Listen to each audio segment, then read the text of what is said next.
2021, año de la sobrenaturalidad divina, más allá de los límites. Gracias por conectarse a nuestro canal Mirejín Panamá. Sean todos bienvenidos. Muy buenas noches, amados hermanos y amigas, que el Señor les continúe bendiciendo de una manera muy especial en este día 19 de agosto del año 2021, el año de la sobrenaturalidad divina más allá de los límites. Quiero darle la más cordial bienvenida en el nombre precioso de nuestro Señor Jesucristo y agradecerle el haber sacado este tiempo para poder seguir estudiando la palabra del Señor conmigo. Gracias a Dios que hasta aquí Él nos ha ayudado, ha sido con nosotros, nos está bendiciendo de una manera muy especial, con vida, con salud, de tal manera que podemos seguir glorificando su nombre aquí en la tierra. Qué bueno es el Señor para con todos nosotros. Vamos a tener una palabra de oración para dar inicio entonces a nuestro estudio. Usted póngase cómodo, cómoda, como yo siempre le aconsejo, para que pueda escuchar todo lo que el Señor quiera entregarle en este día. Padre, en el nombre precioso de nuestro Señor Jesucristo, juntos a través de este medio nosotros queremos adorarte, glorificarte y darte gracias porque una vez más tú nos das el gran privilegio como hijos, como adoradores y servidores tuyos de poder seguir estudiando tu palabra. Para nosotros ella es el alimento espiritual, es la que trae fortaleza a nuestro ser interior y la que nos edifica, dándonos conocimiento de tu maravillosa persona, de la persona de nuestro Señor Jesucristo y de tu Santo Espíritu. Nuestros corazones ya están abiertos para que tú deposites la revelación que tienes preparada para nosotros en este día. Y queremos que, como siempre, tu Espíritu Santo trascienda de una manera especial y acomode a través de esta palabra lo espiritual tuyo al espiritual nuestro. Padre, nosotros siempre tendremos el cuidado de entregarte a ti toda la honra y la gloria, porque eres el único que la merece. En el nombre precioso de nuestro Señor Jesucristo. Amén y amén. Bien, mis amados hermanos y hermanas, la semana pasada terminamos con el estudio de la carta del apóstol Pablo a los Efesios. Fue una verdadera bendición y un amplio conocimiento que el Señor nos dio allí a través de cómo podemos nosotros reflejar la imagen de nuestro Señor Jesucristo. Recuerden que el propósito principal del apóstol Pablo al escribir las cartas era que los creyentes le pudiesen imitar a él como él imitaba a Cristo, que los creyentes llegaran a estar a la estatura del varón perfecto, que es nuestro Señor Jesucristo. Así que cada vez que nosotros estudiamos alguna de las cartas del apóstol Pablo, siempre nos hablará de la imagen de Dios, del carácter de nuestro Señor Jesucristo, aunque implícitamente Él no lo diga. Todas esas cartas van dirigidas con ese propósito. Así que en el día de hoy nosotros iniciamos el estudio de la carta del apóstol Pablo a los hermanos de Filipo. Y yo en esta oportunidad le quiero presentar mi tema: confianza en los planes divinos. Antes de entrar, quiero decirle algo con relación a la confianza. La confianza es algo que tarda mucho en construir y solo segundos en destruir. Les repito esto: la confianza es algo que se tarda mucho en construir y que solo en segundos se puede destruir. Entonces, qué tremendo que vamos a ver entonces la confianza en los planes divinos. Realmente en cuanto a tener confianza en Dios, es algo firme. Dios siempre es fiel, nunca deja de ser fiel, así que nosotros en ningún momento podemos dudar de nuestro Dios. En esta exposición comienzo, como les acabo de anunciar, el estudio de la epístola a los Filipenses, para escuchar lo que Dios nos dice a través del apóstol Pablo tocante al tema de la imagen de Cristo. La iglesia de Filipo fue fundada por Pablo en su segundo viaje misionero, como ya lo vimos en el estudio del libro de los Hechos del Espíritu Santo. Ya pasamos por allí. Lucas relata los emocionantes detalles del ministerio del apóstol en esa ciudad, que estudiamos en el capítulo 16 desde los versículos 11 al 40. Entre otras cosas, Pablo había estado en prisión, de la que fue liberado milagrosamente.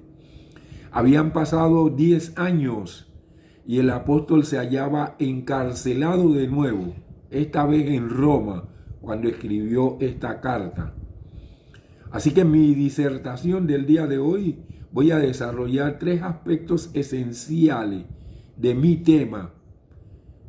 El primero, saludo del apóstol. El segundo, acción de gracia. El tercero, oración. Vamos a ver este primer punto, saludo del apóstol. Filipenses capítulo 1, versículo 1 y 2. Pablo y Timoteo, siervos de Cristo Jesús, a todos los santos en Cristo Jesús que están en Filipo con los obispos y diáconos. Gracias a ustedes y paz de parte de Dios nuestro Padre y del Señor Jesucristo. La carta de Pablo a los filipenses sigue la forma epistolar aceptada en su época. En primer lugar aparece el saludo, en el que se identifica al autor de la carta. Dentro de este saludo, el apóstol une su nombre al de Timoteo, aunque solo es un joven ayudante suyo en las labores del ministerio. Ambos son igualmente siervos, entre paréntesis, esclavo del Salvador. Siervos, ¿qué es esto?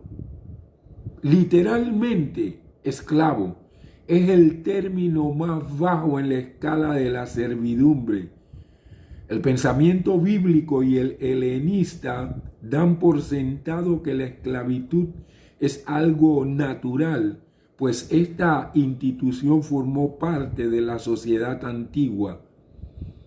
Más que implicar la función de servicio, denota absoluta pertenencia y sumisión a su Señor, sin la autonomía del hombre libre.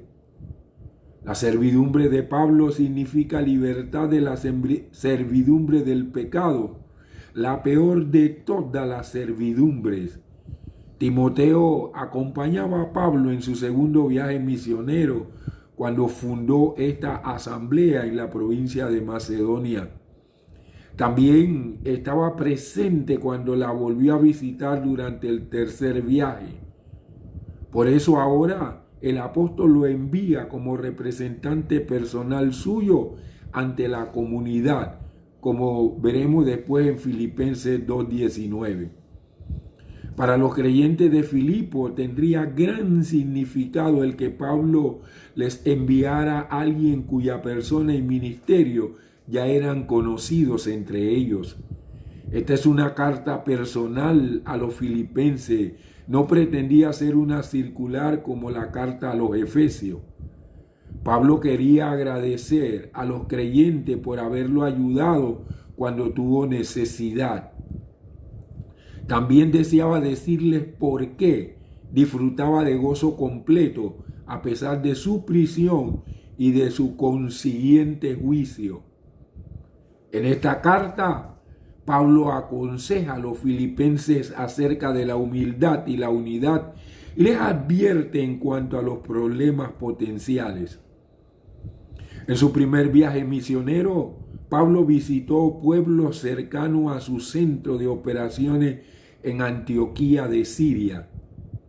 En su segundo y tercer viajes se extendió aún mucho más, debido a las grandes distancias entre las congregaciones que fundó. No podía supervisarlas personalmente. Por eso tuvo que escribirle carta para enseñar y animar a los creyentes.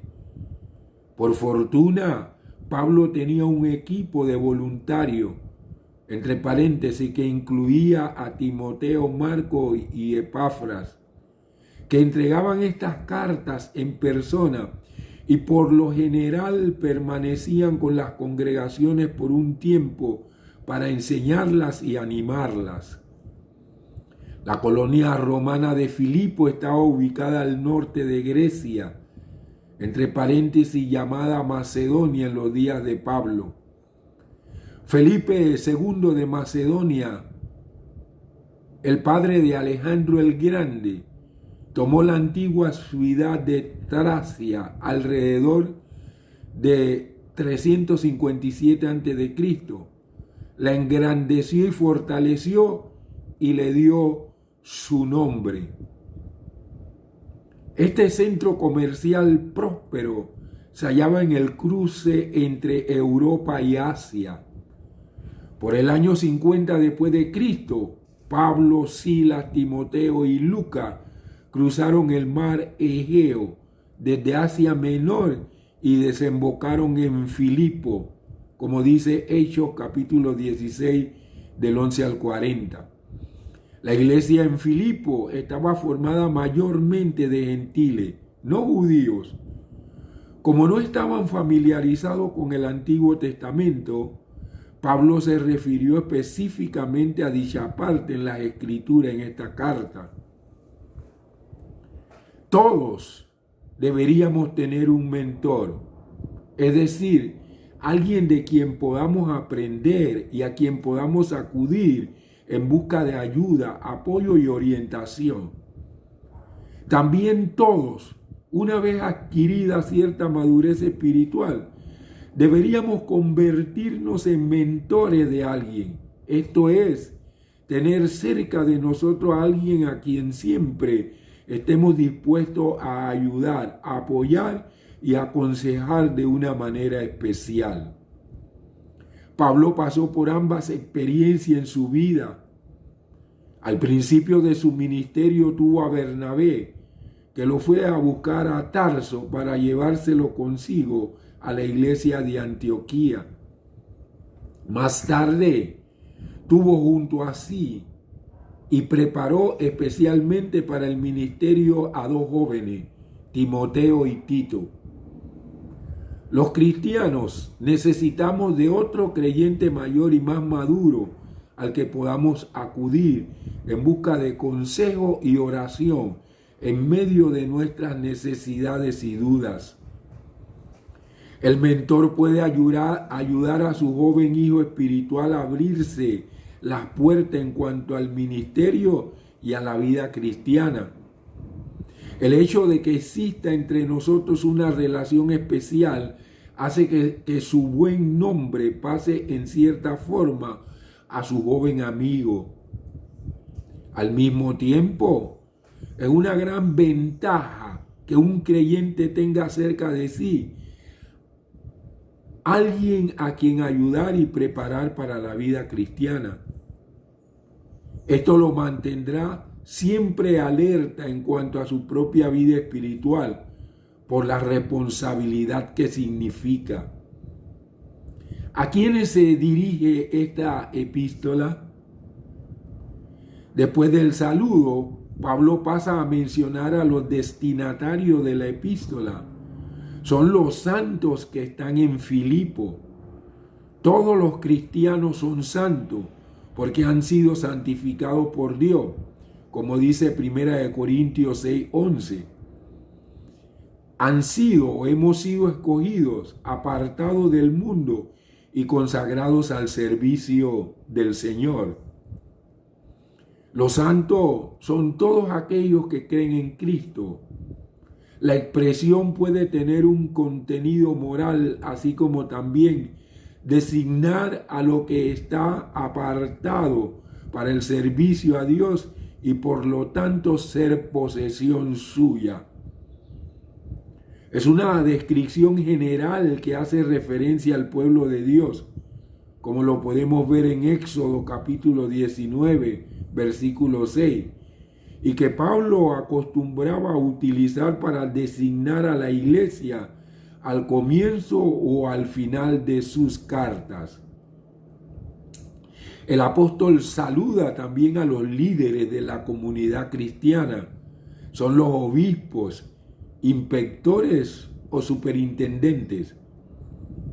Si se hubiera escrito a una asamblea formada por judíos, es probable que los hubiera llamado ancianos, o sea, entre paréntesis, presbíteros. Incluye también con ello a los diáconos. Ahora, obispos y diáconos. La palabra obispo traduce literalmente a la palabra para supervisor. No refleja un grado de organización en la iglesia. Ignacio señala que en el siglo II el obispo llegó a ser un cargo administrativo jerárquico con autoridad sobre otros líderes eclesiales. Este desarrollo del magisterio se debió en parte a la confrontación de la iglesia con el gnosticismo y otras herejías. Se quería garantizar la recta interpretación de las escrituras. El uso del plural indica que había varios obispos en una misma iglesia local. Obispos y diáconos conducían las iglesias cristianas primitivas. Las cualidades y responsabilidades de los obispos son explicadas en detalle en 1 Timoteo, capítulo 3, versículos del 1 al 7, y Tito, capítulo 1, versículos del 5 al 9. Las cualidades y deberes de los diáconos se expresan en 1 Timoteo, capítulo 3, versículos del 8 al 13. Después aparece el saludo formal. Los griegos saludaban con una forma verbal, haire, derivada de la palabra gracia, haris. De esta manera le deseaban gozo y prosperidad al que se encontraba en el camino. En cambio, los judíos utilizaban la palabra paz, shalom, en su saludo para desearle toda suerte de bienestar a sus amigos. En su saludo, Pablo toma ambas palabras, convirtiéndolas en una verdadera oración para que los favores inmerecidos de Dios y la salud y el bienestar más perfecto desciendan sobre los filipenses desde el Padre y desde su Hijo Jesucristo. Vamos al segundo punto. Acción de gracia. Filipenses capítulo 1, versículos del 3 al 8. Dice, doy gracias a mi Dios cada vez que me acuerdo de ustedes, siempre intercediendo con gozo por todos ustedes en cada oración mía, a causa de su participación en el Evangelio desde el primer día hasta ahora, estando convencido de esto, que el que en ustedes comenzó la buena obra, la perfeccionará hasta el día de Cristo Jesús. Me es justo sentir esto de todos ustedes, porque los tengo en mi corazón, tanto en mis prisiones como en la defensa y confirmación del Evangelio. Son todos ustedes participantes conmigo de la gracia.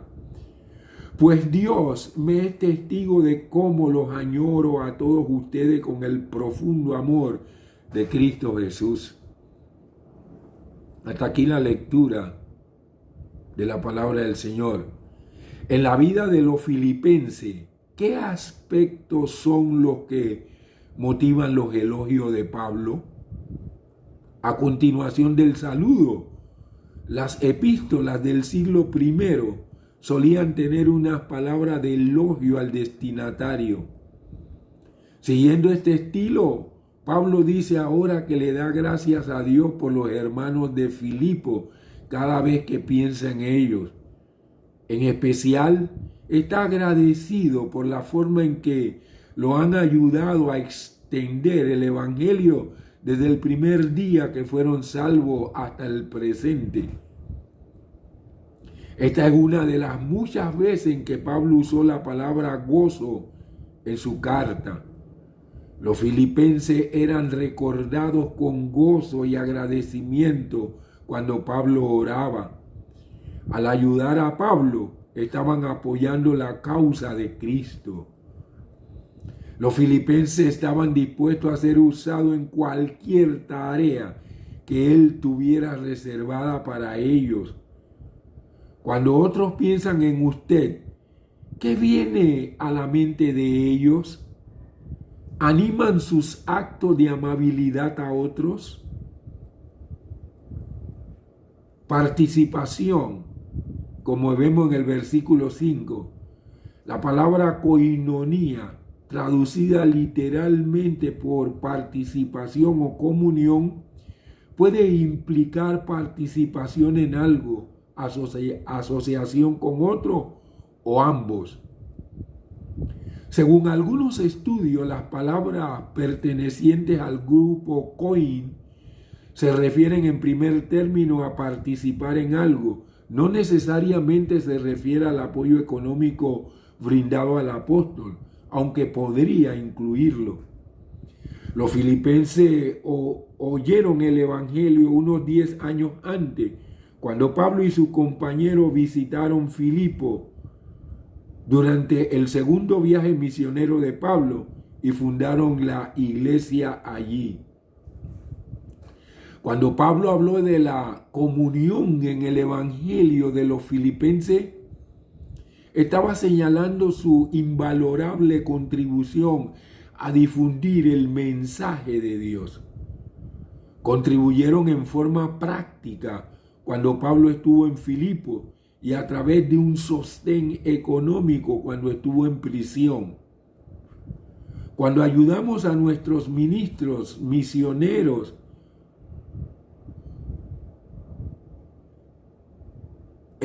misioneros y evangelistas, a través de la oración, la hospitalidad y las donaciones, pasamos a ser parte de la comunión en el evangelio. Nosotros el Ministerio de Restauración, además de dar ofrendas misioneras para la denominación, enviamos ofrendas misioneras a China, a los misioneros que están allá, que forman parte de nuestro territorio nacional, y le enviamos también ofrenda a África, a Malí, a unos misioneros que son de la hermana República de Costa Rica. Yo doy gracias a Dios porque el pueblo del Ministerio de Restauración ha entendido que nosotros hemos sido llamados a sostener a los que están en misiones para esparcir el evangelio de nuestro Señor Jesucristo. Así que voluntariamente los hermanos del Ministerio de Restauración con mucho gozo ponen sus ofrendas, quizás más allá de sus necesidades, para que nosotros podamos ayudar a sustentar a los misioneros que están en China y en Malí. Qué maravilloso es esto.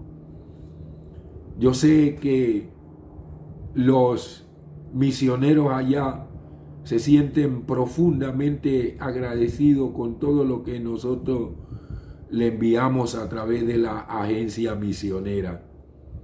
Además, se siente seguro el apóstol de que aquel que comenzó la buena obra en sus corazones la seguirá haciendo hasta terminarla, preparándolo para el regreso de Cristo. Como en el caso de Lidia, Él fue quien les abrió el corazón para que recibieran el Evangelio, como dice Hechos 16:14.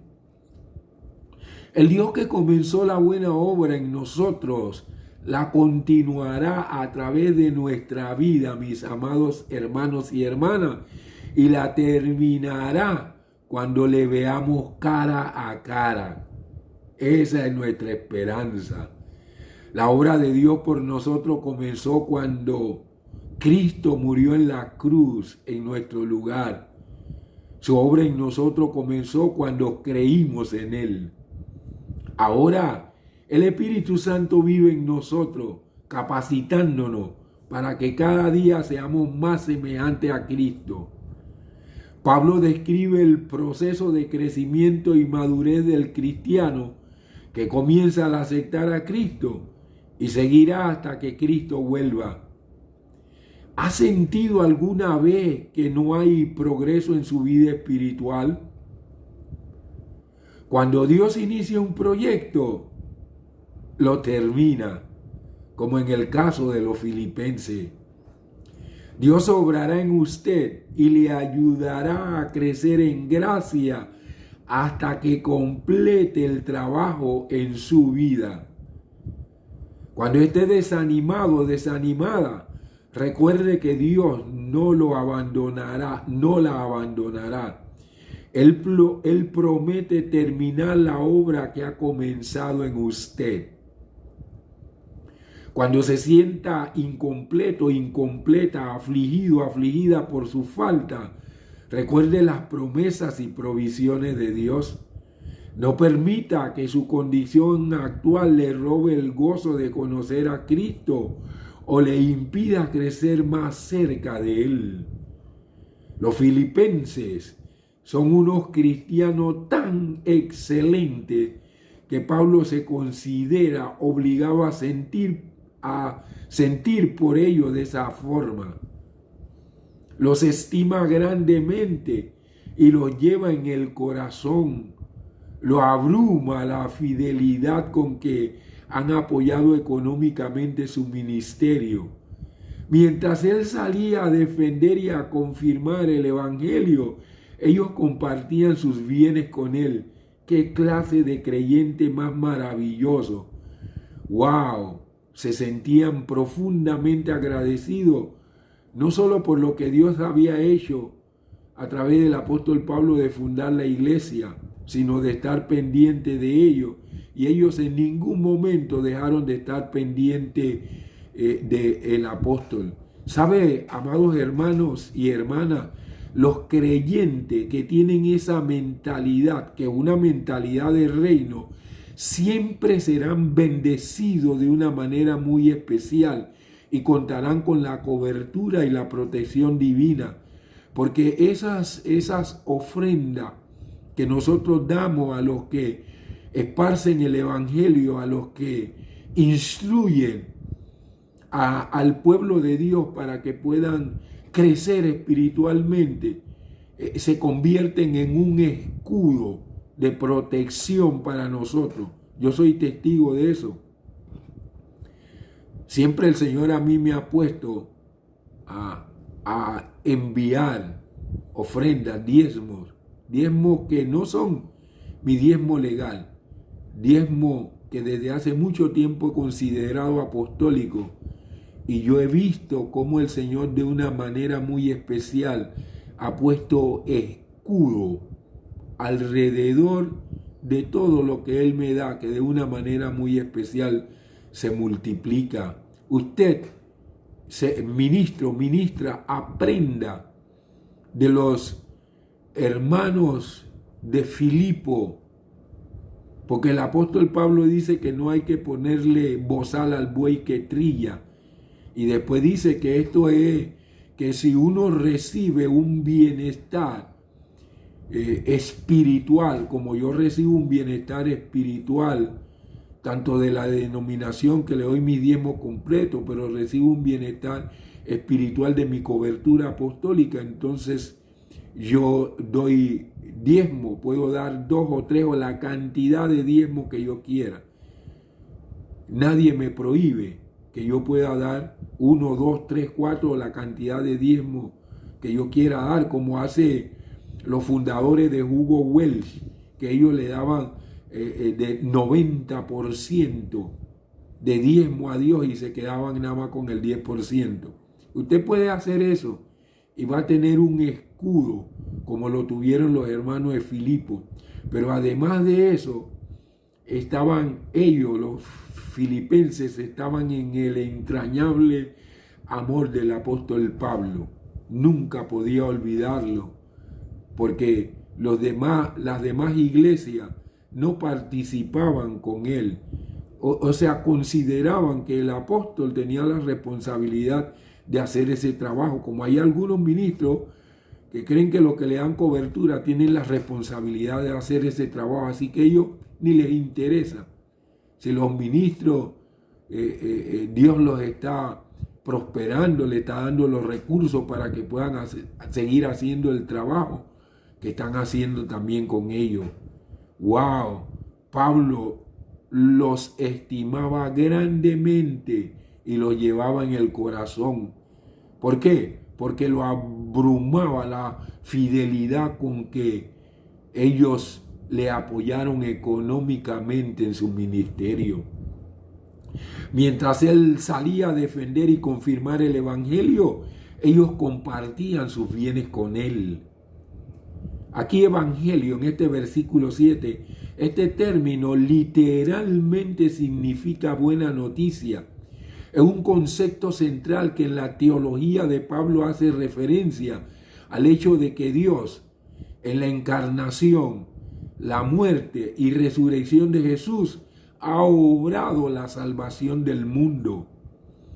También se refiere a la proclamación de este mismo mensaje.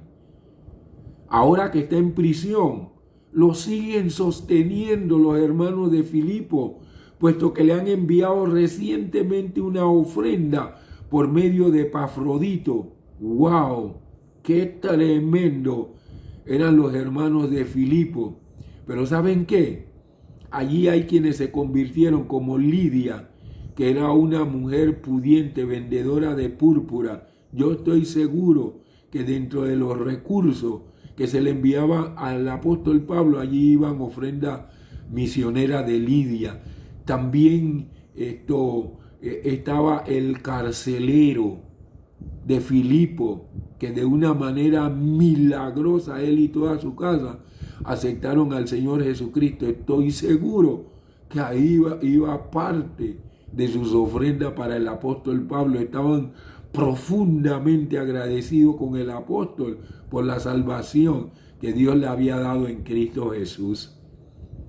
Prisiones, como dice el versículo 7, los romanos acostumbraron a atar con cadena a los presos. La palabra en griego es literalmente cadenas. Esta es parte de la evidencia interna que atestigua de la situación de Pablo al escribir esta carta.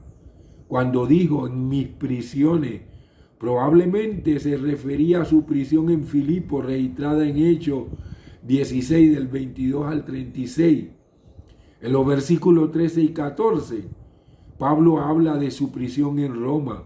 Donde quiera que estuviera, aún en la cárcel, predicaba las buenas nuevas con fidelidad.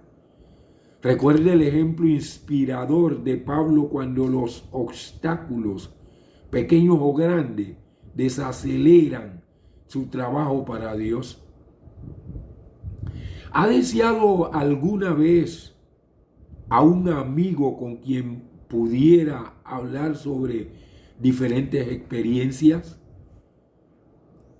Pablo tuvo ese anhelo, quería ver a los cristianos en Filipo. Su amor y afecto por ellos se basaba no simplemente en experiencias pasadas, sino en unidad que viene cuando los creyentes son atraídos por el amor de Cristo. Todos los cristianos son parte de la familia de Dios y poseen por igual el poder transformador de su amor. ¿Siente usted un amor profundo por otros cristianos, amigos y extraños de igual manera?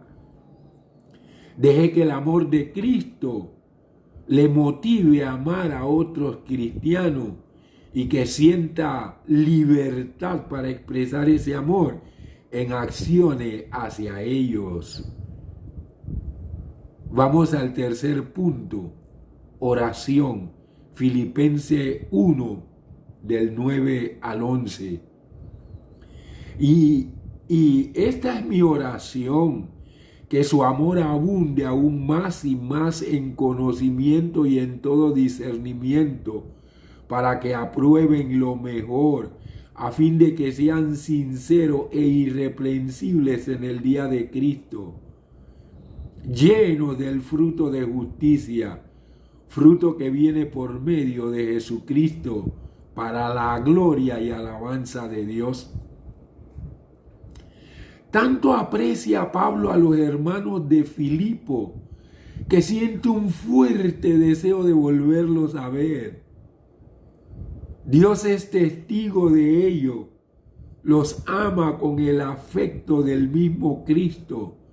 Cuando ahí dice de amor profundo, en el versículo 8, está un vocablo griego que es plagnon.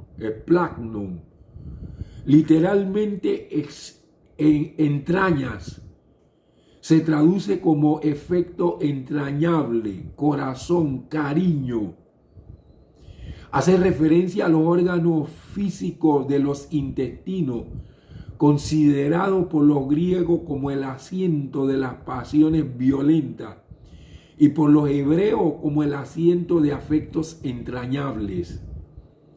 Literalmente se diría que Pablo los añora con las entrañas de Jesucristo. ¡Wow! Sin embargo, ya que no puede ir a ellos, quiere orar por ellos y ministrarle en alguna de sus necesidades por medio de esta epístola. Muchas veces la mejor manera de influenciar a alguien es orar por esa persona. Pablo oró que los filipenses se unieran en amor. El amor de ellos fue el resultado del gran conocimiento de Cristo y de la profunda visión, o sea, discernimiento moral. Ese amor no se basaba en sentimiento, sino en lo que Cristo había hecho por ellos. En la medida que crezca en el amor de Cristo, su corazón y entendimiento deberán crecer juntos. ¿Están su amor y su visión creciendo? El apóstol le pide a Dios que el amor de los filipenses aumente y que crezcan en conocimiento y discernimiento. Quiere que su capacidad para tomar decisiones morales correctas sea cada vez mayor. Pablo clama por los filipenses para que aprueben lo mejor, según dice el versículo 10. En otras palabras, que tuvieran la habilidad para diferenciar entre lo correcto y lo erróneo, lo bueno y lo malo, lo vital y lo superficial. Debemos orar por discernimiento moral para que podamos mantener nuestros valores y nuestra moralidad cristiana. Hebreos 5:14 enfatiza la necesidad de discernimiento. Nosotros tenemos que imitar a nuestro Señor Jesucristo en sus valores y en la moralidad cristiana que Él nos dejó plasmada en los evangelios. Es lamentable que haya gente que se llame cristiano, o sea, seguidor de Cristo, y que no imite a su Señor, sino que ande en trampas, en mentiras, en engaños, en falsedades.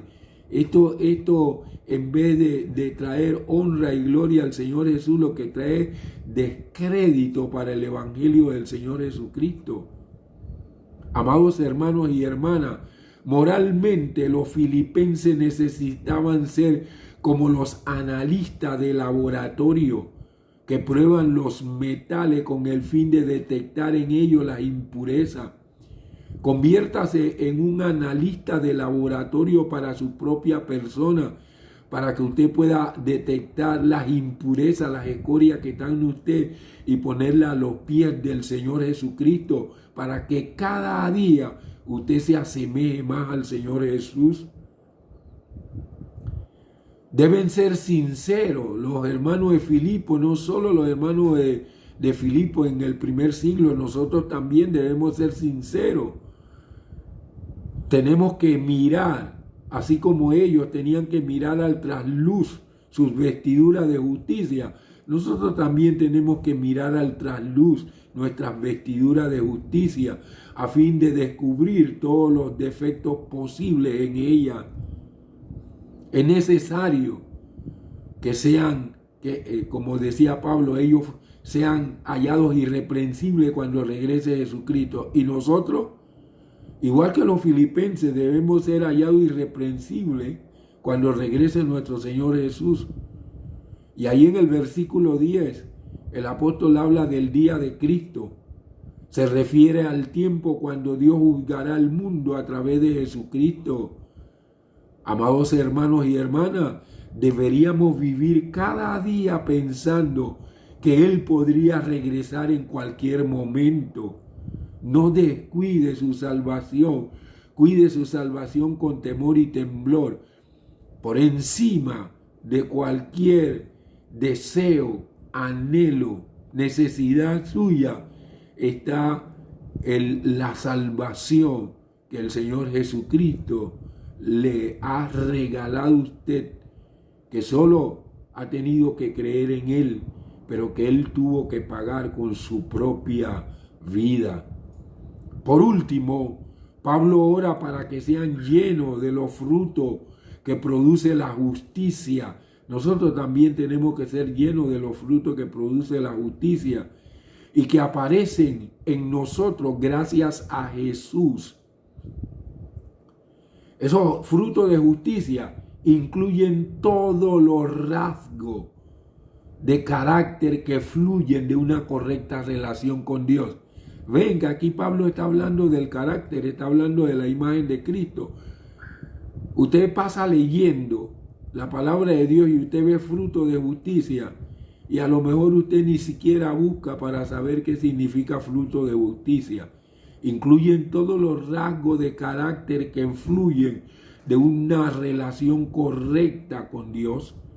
No hay otra manera de conseguir estos frutos de justicia que no sea a través de Cristo. La respuesta a sus oraciones le dará gloria y alabanza a Dios, dice el apóstol Pablo. ¿Qué significa gloria aquí cuando él dice gloria y alabanza a Dios? Cuando este término gloria se refiere a Dios, sirve como sinónimo de honrar, respetar, ensalzar. Cuando se refiere a otras personas o cosas significa majestuosidad, magnificencia, esplendor y poder. Para Pablo, la gloria a Dios, oigan esto, para Pablo la gloria a Dios es el objetivo principal y último del ser humano. Amados hermanos y hermanas, el himno en el monte Calvario, el coro de ese himno dice: oh, yo siempre amaré a Jesús, en mis triunfos su gloria será, y algún día en vez de una cruz mi corona Jesús me dará. ¿Cuántos quieren esa corona? Que todo lo que usted haga traiga honra y gloria para Dios. Y entonces, al igual que esa corona se le entregó al apóstol Pablo, se nos entregará a nosotros si imitamos a nuestro Señor Jesucristo y aquí en la tierra proyectamos su imagen. Recuerde que para entrar al cielo no es por lo que usted haga, por lo que predique, por lo que construya, por lo que, mire, usted done, como dijo el apóstol Pablo en 1 Corintios capítulo número 13, cuando estaba hablando del amor, dice que usted puede entregar su vida, pero si usted eso no lo hace por amor, no tiene ningún significado. Dice el apóstol Pablo que si usted habla en lenguas extrañas y angelicales, pero no tiene amor, eso es un címbalo que retiñe. Y si usted tiene sabiduría y conocimiento sobrenatural, que lo puede tener sin tener amor, y mueve los montes y hace de toda clase de cosas, si no tiene amor, de nada le sirve. O sea que el amor, que es el fruto del Espíritu, es el carácter de nuestro Señor Jesucristo. Se entregó en la cruz porque nos amó. El Padre nos envió a Jesucristo porque nos amó. Y nosotros, para llegar al cielo, la única manera es que amemos a Dios sobre todas las cosas y a nuestro prójimo como a nosotros mismos. Si no amamos a Dios sobre todas las cosas y a nuestro prójimo como a nosotros mismos, usted puede hacer bajar fuego del cielo como hizo Elías. O usted puede, mire, levantarse las puertas de la ciudad de Panamá y ponérsela encima como hizo Sansón. Y usted no va a entrar al cielo. En el cielo se entra por amar a Dios sobre todas las cosas y a nuestro prójimo como a nosotros mismos. Porque el que no ama a su prójimo no ama ni ha conocido a Dios, porque Dios es amor. Y lo principal por lo que el Espíritu Santo vino a morar en nosotros es para, como dice el apóstol Pablo, para derramar el amor de Dios en nuestros corazones. Qué tremendo ejemplo los de los hermanos de la iglesia de Filipo. Pablo le escribió a varias iglesias, como la iglesia de Corinto, que era una iglesia, mire, ardiente en el Espíritu. Ojalá y nosotros pudiéramos arder en el fuego del Espíritu en que ardió la iglesia de Corinto. Pero Pablo le tuvo que escribir para corregirle muchos errores y animarlo a que ellos se encarrilaran bien en el Evangelio. Pablo le escribe a los hermanos de Filipo y no es para hacer esto, lo hace porque no sabe ni de qué manera expresar su amor y agradecimiento hacia estos hermanos que fueron los que siempre estuvieron pendientes de él en todas sus necesidades. Nosotros necesitamos en el presente una iglesia como la de Filipo, y que hayan en medio de esa iglesia hombres como el carcelero de Filipo y que hayan mujeres como Lidia. Alabado sea el nombre de nuestro Señor Jesucristo. Padre, te adoramos, te bendecimos, te glorificamos y queremos darte gracias por habernos permitido iniciar el estudio de esta carta del apóstol Pablo a los hermanos de Filipo. Ayúdanos a ser imitadores de estos hermanos que el apóstol ni siquiera sabía cómo expresarle el amor y el profundo agradecimiento que tenía hacia ellos. Dice que cada vez que oraba por ellos lo hacía con gozo. Que nosotros podamos, con nuestra conducta, nuestra manera, Señor, de actuar, podamos traer gozo al corazón de los que están sobre nosotros, de tal manera que ellos puedan orar como oraba Pablo, mi amado Padre Celestial, por sus hijos allá en Filipo. Señor, glorifícate en cada uno de los hijos e hijas tuyas que escuche esta disertación, de tal manera que tú le motives a que ellos sean como los hermanos de Filipo, en el nombre precioso de nuestro Señor Jesucristo. Te damos gracias por toda la palabra que nos vertiste, Señor, en el día de hoy. Queremos, como lo hizo Pablo, darte nuestro más profundo agradecimiento por esta palabra. En el nombre de nuestro Señor Jesucristo. Amén. Mis amados hermanos y hermanas, que el Señor los proteja, los cubra, los guarde y nos permita en su gracia y en su amor volver a estar unidos en el estudio de la palabra de Dios el día domingo a las 5 de la tarde. Mientras llega ese tiempo, que el Señor le bendiga de una manera muy especial. Saludos y bendiciones. Esta ha sido otra transmisión de Medellín, Panamá. Recuerde sintonizarnos los días jueves a las 7 p.m. y domingos a las 5 p.m. Además de nuestros servicios en vivo los domingos a las 10 a.m. Gracias por conectar.